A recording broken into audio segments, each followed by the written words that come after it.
Cigarettes میں تو کم percentage والے سگریٹس بھی آ گئے ہیں. جی اب تو وہ بھی ان کے بھی اپنے نقصانات ہیں یہ ای سگریٹس اور ویپنگ اور ان کے.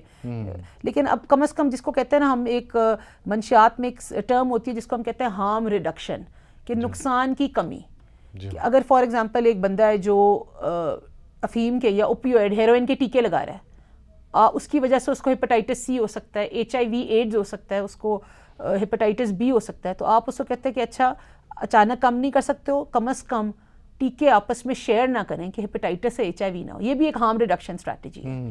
پھر آپ آہستہ آہستہ اس کو کر کے ڈیوریشن اس کی کم کرتے جاتے ہیں, اس کی آپ مقدار کو آہستہ آہستہ کم کراتے رہتے ہیں. کچھ تو ایسے نشے ہوتے ہیں جس میں آپ ایڈوائز کر سکتے ہیں کہ اچھا آپ 10 سگریٹ پی رہے ہیں 9 کر لیں, 9 کو 8 کر لیں, گریجولی کر لیں. اور ہر اس پازیٹیو بیہیویئر کا ماہر نفسیات ریوارڈ دیتا ہے, کوئی نہ کوئی چیز اس کے ساتھ پازیٹیو تاکہ اس کو یہ فیل ہو, انکریجمنٹ فیل ہو. ہمارا پرابلم یہ ہم معاشرے میں ان کو جج کرنے لگ جاتا ہے, اتنا برا بھلا کہتے ہیں کہ اگلا کہتا ہے کہ بھاڑ میں جائیں سارے, میں کروں گا.